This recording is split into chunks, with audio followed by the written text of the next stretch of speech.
Buenos días, somos el grupo 5 y vamos a desarrollar nuestra investigación del templo de Ramsés II en 5 capítulos: la reseña histórica, la ubicación y emplazamiento, la organización espacial, los aspectos constructivos y las conclusiones. Antecedentes generales. La cultura egipcia basa su arquitectura en el desierto. Estas grandes áreas desérticas estaban alteradas por el río Nilo. El río no solo es una gran fuente de vida, de materiales y de recursos, sino modificó toda esta área en una topografía que consiste en montañas, valle y agua. Es además un eje constructivo muy importante, pues todo sucede a sus márgenes, y un eje de comunicación de todo el imperio. La cultura egipcia se caracteriza además por su ideología muy fuerte de la vida después de la muerte. Es así que sus rituales funerarios consistían en la momificación de los cuerpos y el enterramiento con sus pertenencias. Esto hizo que se desarrolle la arquitectura funeraria egipcia en 3 etapas distintas: la etapa de las mastabas, de las pirámides y de los templos. El Nilo como un factor cultural crucial que establece el ritmo de vida de los egipcios. Vemos en la imagen una flecha que va desde sur a norte, que es en la que nos señala el eje del río Nilo. Por otro lado, el sol perpendicular a este eje genera un desplazamiento. Estos 2 ejes fueron los que dominaron la arquitectura egipcia. Vemos estas 2 zonas que ya se establecen de acuerdo a la organización de estos ejes.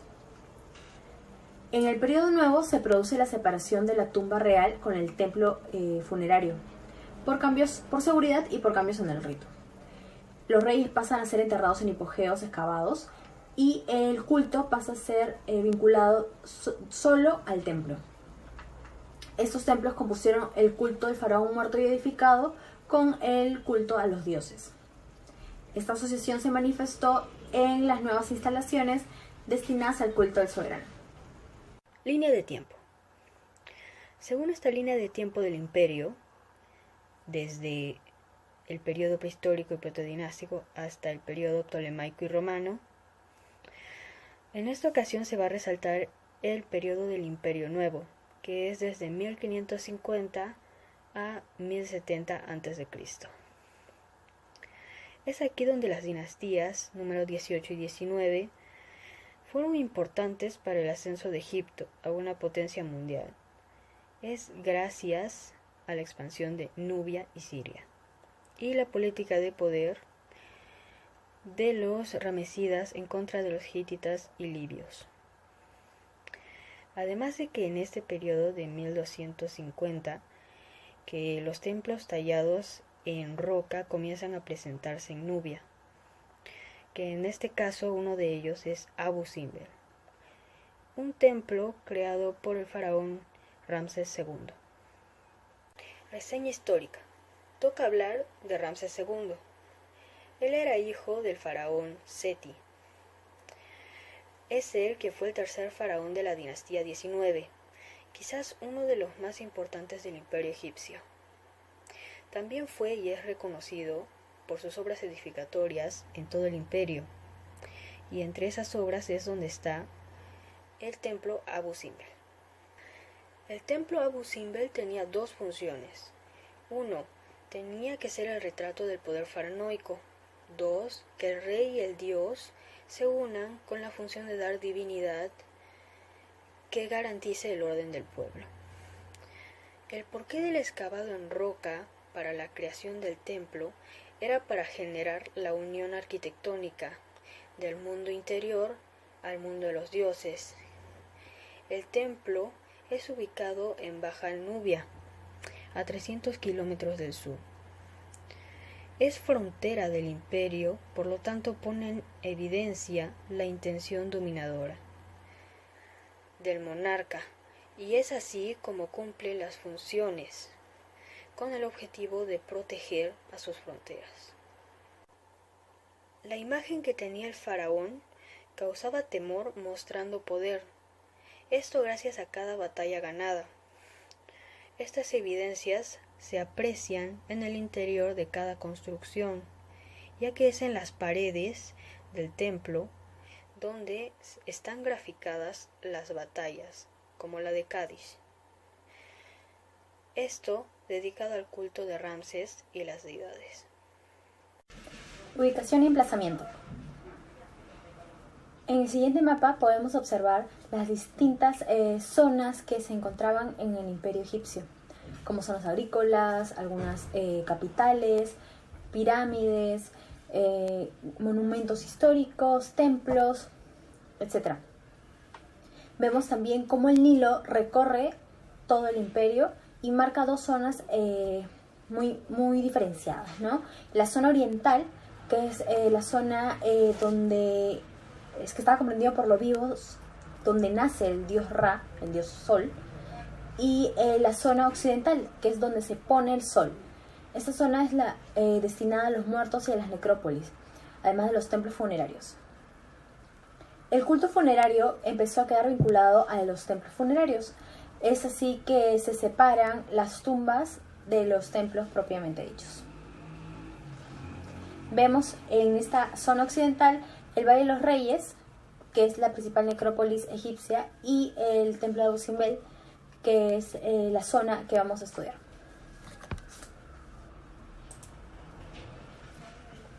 Reubicación.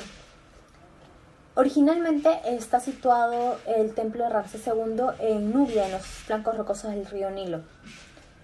Debido a una presa que se iba a construir en el lago Nasser, en 1960 se tuvo que reubicar todo el templo, el de Ramsés II y el de Nefertari, hacia arriba, 65 metros, para poder salvarlos del agua.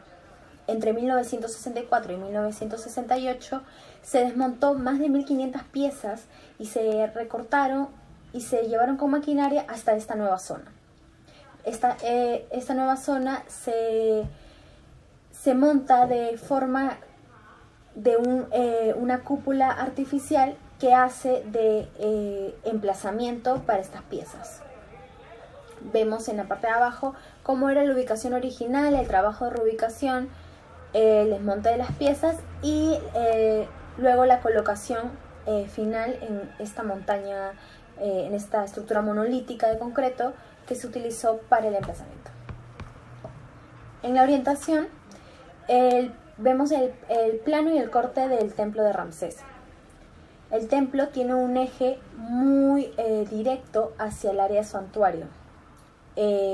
Y esto genera un juego de luces 2 veces al año, en donde el sol ingresa muy horizontal hacia lo más al fondo del templo y llega a iluminar 3 estatuas de las 4 que allí se encuentran, dejando en penumbra al dios Ta, al dios del inframundo.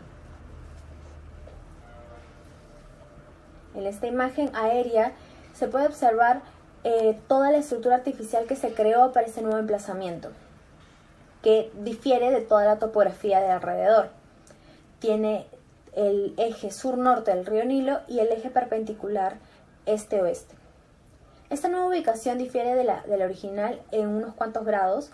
Es por eso que el juego de luces original se da 2 días después. Organización espacial.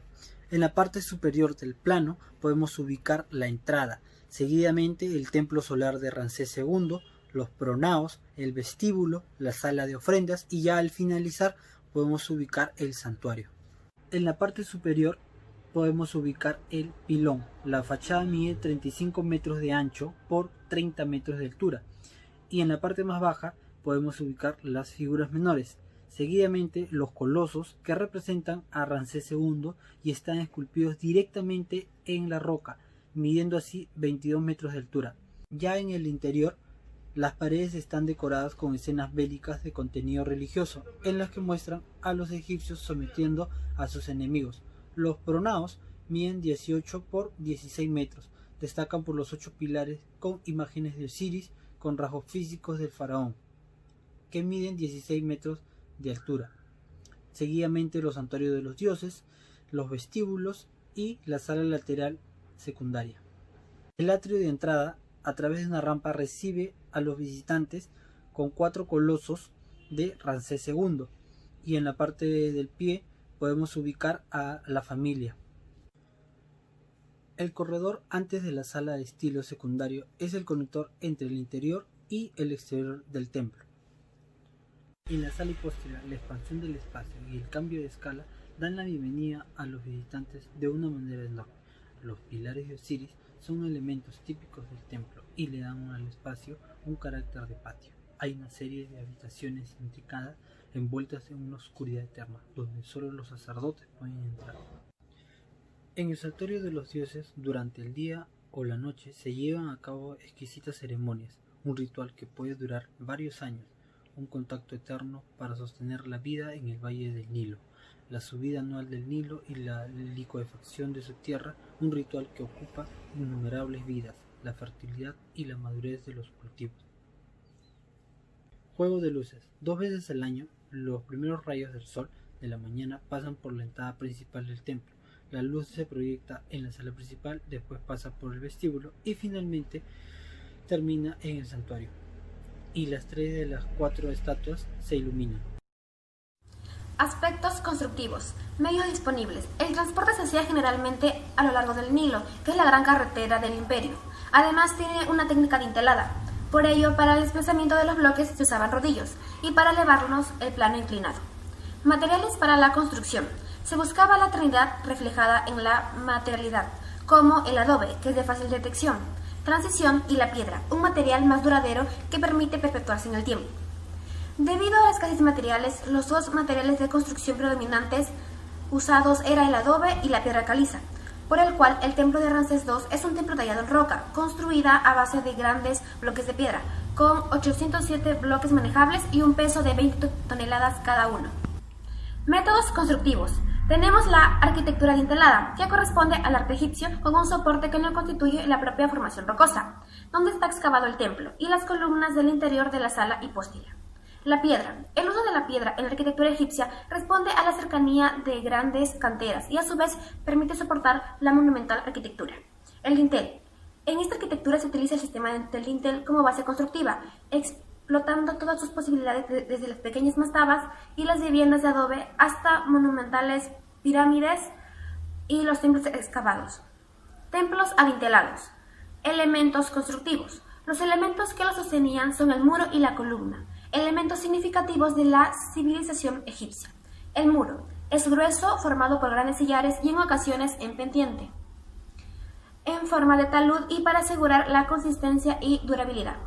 Y la columna, que está formada por varios sillares apilados irregulares que después se descubren con esmalte y pinturas.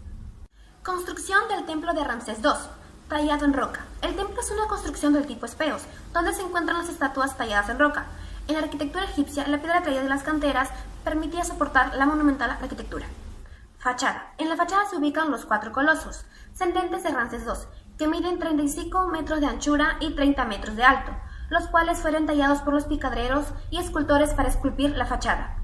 La arquitectura dintelada. La arquitectura egipcia se caracteriza por la monumentalidad, donde usaban el dintel y pilares como base de su construcción, predominando también los elementos constructivos como el muro y la columna.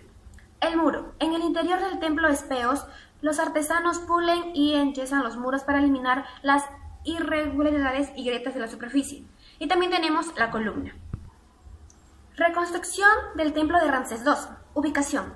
El monumento fue desmontado y trasladado a unos 2000 metros de su lugar original y unos 65 metros más elevado. Fachada. Se volcaron montañas de arena para proteger los colosos de la fachada, los cuales fueron transportados pieza por pieza a su nuevo emplazamiento a través del uso de maquinaria. Traslado. Para su traslado se apostó por dividir los templos en bloques, por lo cual fue una labor dura para las personas que tenían que cavar y cortar los bloques, y además de soportar el calor. Por ello se utilizó el esfuerzo físico como también el uso de maquinarias. Y también tenemos la cúpula. Se realizaron las cúpulas de unos 60 metros de envergadura y 35 metros de alto para descargar las toneladas de roca que tiene el templo, permitiendo que disminuya la cantidad de roca necesaria, reemplazando así la montaña artificial que ahora alberga el templo. Ahora veremos una comparación entre la construcción del templo de Ramsés y la reconstrucción o movilización de este mismo. Primeramente tenemos la ubicación y orientación. Inicialmente el templo estaba ubicado a las orillas del río Nilo en Nubia, Posteriormente, se desmanteló para volver a reconstruirlo en una zona próxima. El cambio que se le hizo fue subirle 65 metros hacia arriba y retroceder 200 metros más para tener un mejor manejo y control de este mismo. Seguidamente, el templo de Abu Simbel tiene una orientación al este, con un ingreso de luz al santuario desde el 21 de octubre hasta el 21 de febrero.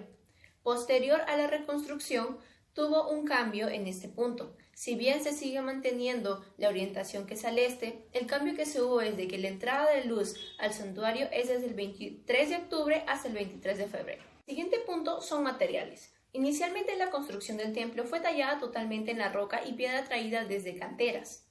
Después de 1964, con la reconstrucción de los materiales fueron comprados por la mano del hombre, siendo utilizados para el relleno como el mortero de unión, el polvo de piedra, el cemento blanco y el hormigón. Estos materiales fueron utilizados y usados para rellenar algunos defectos que trajo consigo la reconstrucción. Ahora veremos el emplazamiento, esculpido en flancos rocosos del Nilo, sin algún tipo de modificación o alteración. Durante la reconstrucción hubo la creación de una cúpula de hormigón que protege y da soporte al templo, así como el método que se siguió para ensamblar los bloques de la fachada. Fueron tallados por los picapedreros y escultores para esculpir la fachada. Todo el procedimiento fue de manera manual, hechos por el hombre, ya que en ese tiempo no existía la tecnología suficiente. Pero ya en junio de 1963 se tomó la decisión definitiva de cortar el templo en grandes bloques de una veintena de toneladas cada uno. Los colosos de las fachadas fueron desmontados y transportados pieza por pieza por maquinaria y grúas pesadas. Ahora tenemos al método constructivo. Usaba la arquitectura adintelada como base del dintel y pilares. Años después, los ingenieros y arquitectos idearon la creación de la cúpula de hormigón. También un túnel de acero que penetraba el interior de los templos que permitía el acceso a los mismos durante el desmantelamiento de las fachadas. Se construyeron unas vigas de carga para establecer los techos interiores de los mismos. Para colocar cada pieza en el nuevo emplazamiento, se elaboró un mortero de unión y un relleno con los mismos compuestos de polvo de piedra arenisca y un colorante cuya misma tonalidad era similar a los bloques originales, así como la cal viva y el cemento blanco empleado como agente de compacto.